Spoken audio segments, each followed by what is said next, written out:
If you're a business owner, entrepreneur, or marketer, then you're going to want to pay very close attention.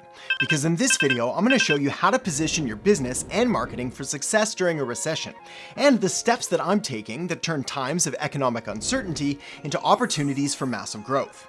You've seen the news. The stock market is down with the S&P 500 falling 23%, while the Nasdaq is down 32%. Bitcoin, widely considered one of the safest cryptocurrencies, has fallen 70% from its high in November of $69,000 per coin. And GDP is down, inflation is up, and people are freaking out and doing the literal opposite of everything we've ever been told we need to do in order to make money, grow a business, and build wealth during times of economic uncertainty or downturn. Some say we're at the start of a recession, maybe even the next Great Depression. Others say it's nothing. The economy is strong and will recover just like it always does. But whatever label they decide to slap on it, one thing is certain. There are very few times in history that present these kinds of opportunities for massive increases in wealth and market share and profit. Most people let these opportunities slip by, or worse, engage in self-defeating behaviors that leave them worse off than they were before. But I'm not a professional economist. And while I do have a degree in business, am an accredited investor, and briefly worked as an investment and exempt market dealer, in this context, I'm just a guy talking about business stuff on YouTube. So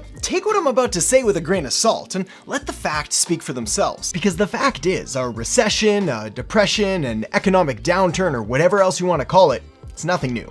We've been here before. And while there are variables and unknowns, like how low things can go or how long they're going to go on for, we do have a pretty good idea of the steps and the actions that you can take in order to come out stronger on the other side. And on the flip side, we also know the steps and the actions you can take that will make things significantly worse than they are right now, which I'm going to safely assume is something that you really want to avoid. There's a saying in the astronaut community, which sadly I am not a part of: there is no problem so bad that you can't make it worse. So goal number one is to not do anything crazy with your business or your finances, like selling low and burning it all to the ground and giving up on business altogether. But goal number two is to switch your thinking from survival to thrival? Thrival's not a word, is it?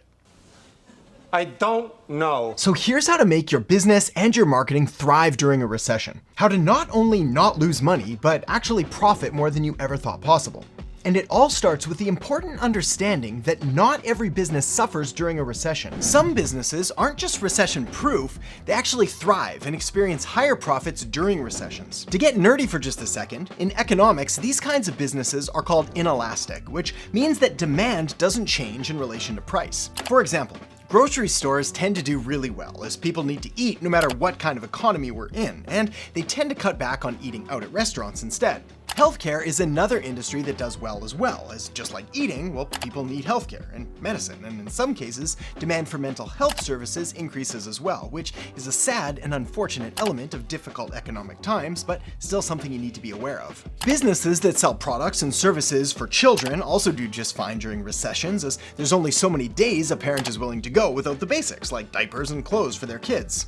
And businesses that serve the pet market often do even better. Candy, junk food, beer, wine, and liquor businesses also thrive during recessions, as they provide a quick hit of fat and sugar and alcohol and are a less expensive guilty pleasure than, say, buying a new car or going on an expensive vacation. And any business in the financial industry, whether it's advisors or accountants or consultants, well, they better be ready for an onslaught of new clients coming in the door as people freak out and try to make sure that their investments are safe and they're well positioned for the future. It's not all sunshine and rainbows though.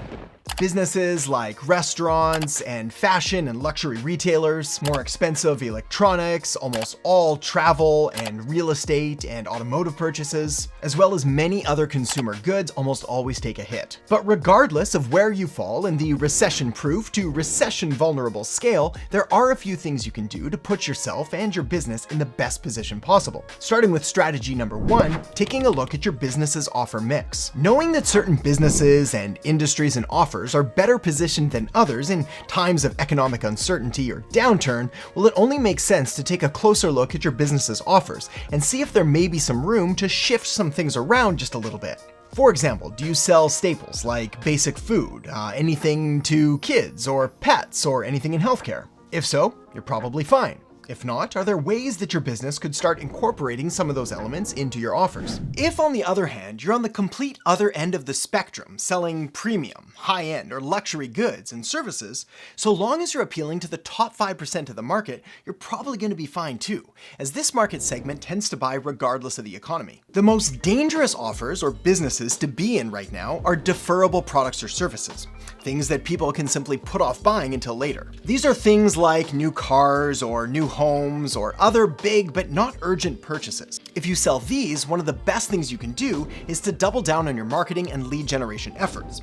This will make sure that you're well positioned to capitalize on the economic recovery. The other thing you can and must do is turn your focus inward to your current customers and clients, which leads me perfectly to the next strategy on the power of customer retention. Depending on what study or statistic you follow and agree with, it's generally agreed upon that the cost to acquire a new customer is somewhere between the range of 5 and 25 times more expensive than simply retaining your existing customers. And in a report by Bain & Company, they found that by increasing customer retention by just 5% led to an overall increase of profits somewhere between 25 and 95%. Long story short, maybe the single most valuable and most important marketing strategy that you could do during a recession is to simply turn your attention inwards on your existing clients and customers and finding new and innovative and better ways to serve them even better. It's tempting in times of economic uncertainty to think that more is the answer, that you need to press the panic button on your ads.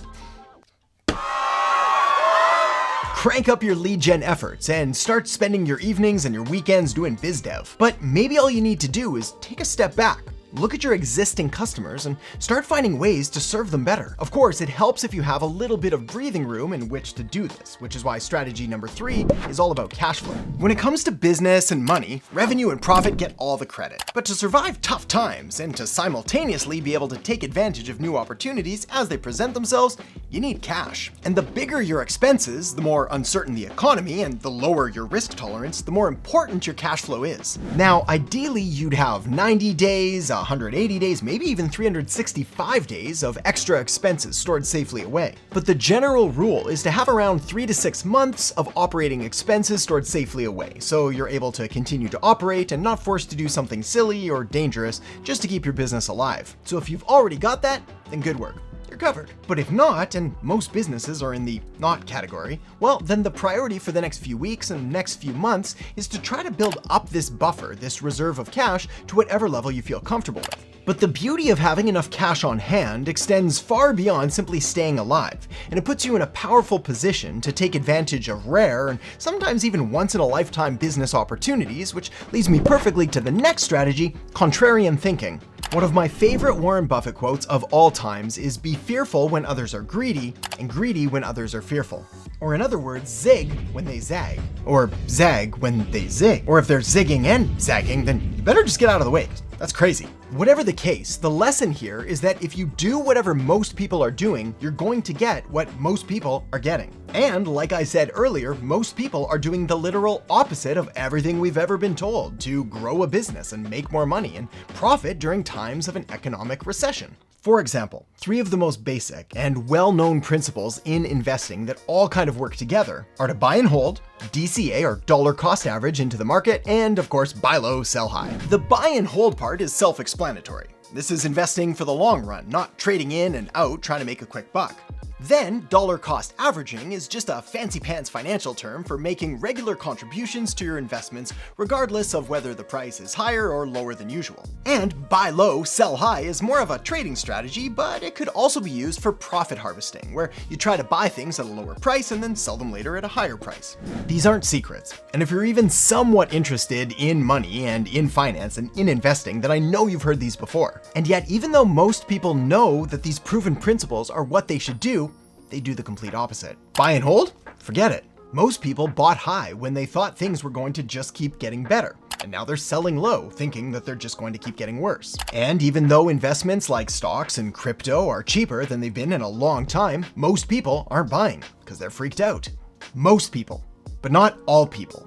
Some people are buying and holding and doing as Warren Buffett advised, to be greedy when others are fearful. In times like these, you want to be part of the some people group, not the most people group. Yeah, Think that made sense. It's kind of like when you're growing up and everybody's doing something crazy and your mom asks you, well, if everybody jumped off a bridge, would you jump off a bridge too? In this case, this incredibly morbid metaphor, now that I think about it, of jumping off a bridge, well, has to do with doing the opposite of what we know we should be doing. The point here is that just because everybody's freaking out and selling low and not buying and holding and not taking advantage of opportunities doesn't mean that you should too. This isn't a judgment. I too have made the terrible mistake of buying high and selling low and losing all kinds of money and then swearing off the system completely, promising to never invest again. I appreciate it's tough to watch your business and your investments and your mental health take a complete beating and to just sit there and smile and think, this is fine.